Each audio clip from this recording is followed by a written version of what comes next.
Australia এখন visa rejection অনেক বেশি বেড়ে গেছে। আমাদের অ্যাকচুয়ালি অস্ট্রেলিয়া যাওয়ার জার্নিটা শুরু হয় গত বছরের লাস্ট দিক থেকে। মেইনলি স্পেসিফিক্যালি মেনশন করতে চাই হিমু ভাই।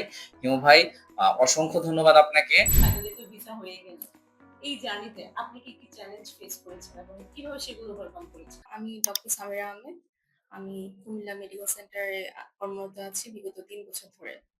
এখন আমরা ইউনিভার্সিটি অফ ক্যানবেরাতে যাচ্ছি মাস্টার অফ পাবলিক হেলথ। আচ্ছা, আপু আপনার আইএলটিএস বা পিটি স্কোর কত ছিল? আমার পিটি স্কোর ছিল 81 অ্যান্ড নো ব্যান্ড ডিসটেন্স 74। আচ্ছা, আপু আপনি যে ইউনিভার্সিটিতে যাচ্ছেন সেখান থেকে আপনি কত পার্সেন্ট স্কলারশিপ পেয়েছেন? আমি 30% স্কলারশিপ পেয়েছি। আচ্ছা, তো আপনার সাথে হচ্ছে আপনার স্পাউস জি। যাচ্ছে। কেমন ছিল ওভারসিজের সাথে জার্নিটা আসলে?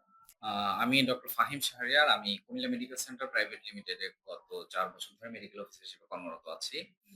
তো জার্নিটা আপনি জানতে চেয়েছেন, জার্নিটা শুরু করতে হবে 2025 এর সেপ্টেম্বর মাস থেকে, যখন আমরা ১ম ওভারসিজ স্টাডি অ্যান্ড মাইগ্রেশন সেন্টারে আসি। তো ইনিশিয়ালি আমাদের কোনো ধরনের নলেজ ছিল না অ্যাকচুয়ালি অস্ট্রেলিয়াতে পোস্ট গ্রাজুয়েশন সম্পর্কে, যে কোন ইউনিভার্সিটি চুজ চুজ করব বা হচ্ছে কোন সাবজেক্টে যাব। তো প্রথমত আমরা এসে আমাদের ১ম কমপ্লিকেশনটা ছিল যে ইউনিভার্সিটি সিলেক্ট করা। জি। তো এই কমপ্লিকেশনটা থেকে আমরা গ্র্যাজুয়ালি উঠতে পারি। দেন হচ্ছে আমাদের 2nd কমপ্লিকেশন হচ্ছে সাবজেক্ট সিলেক্ট করা। এর কারণ হচ্ছে যে আমরা যারা আ মেডিকেল ব্যাকগ্রাউন্ডের, আমাদের আ সাবজেক্ট তুলনামূলকভাবে কম অন্যান্য সেক্টরের চেয়ে। সাবজেক্ট অনেক আছে বাট সকল সাবজেক্টে আসলে যাওয়া যায় না। কিছু সাবজেক্টে আছে যে আমি এপ্লাই করলে এপ্লাই করা যাবে বাট ভিসা হবে না। ঠিক আছে? এই জিনিসগুলো আসলে কোন সাবজেক্টটা চুজ করতে হবে, এই জিনিসটা মেইনলি ওভারসিজ আমাকে প্রথমত হেল্প করেছিল। তারপর আমি যে জিনিসটা মেইনলি ফেস করেছি কমপ্লিকেশন ফাইন্যান্সিয়াল ডকুমেন্ট গুলো। আমি বলব যারা অস্ট্রেলিয়াতে যেতে চায় পরবর্তীতে, তারা মেইনলি আমার কাছে মনে হয় যে একাডেমিকের পরপরই প্রধান ইস্যু হচ্ছে ফাইন্যান্সিয়াল সাপোর্টটা।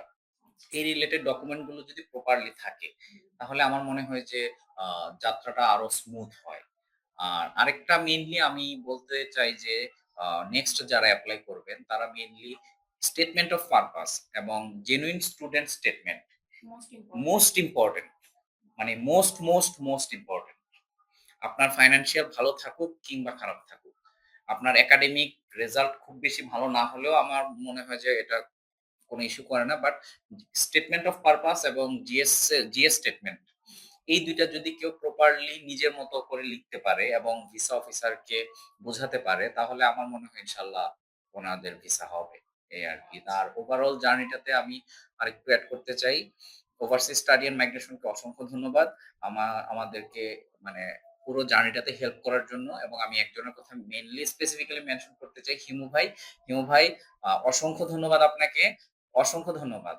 আর ফারজানা আপু আমাদের কাউন্সিলর ছিলেন। উনিও অনেক হেল্প করেছেন এবং আমি অনেকবার এসেছি ওভারসিজে, এবং উনারা প্রত্যেকটা পারসন আমাকে আন্তরিকভাবে অনেকভাবে হেল্প করেছে। আমি উনাদের সবার কাছে কৃতজ্ঞ। Thank you overseas. Thank you. Thank you so much আপু এবং ভাইয়া আপনাদের জন্য অনেক শুভকামনা। Thank you.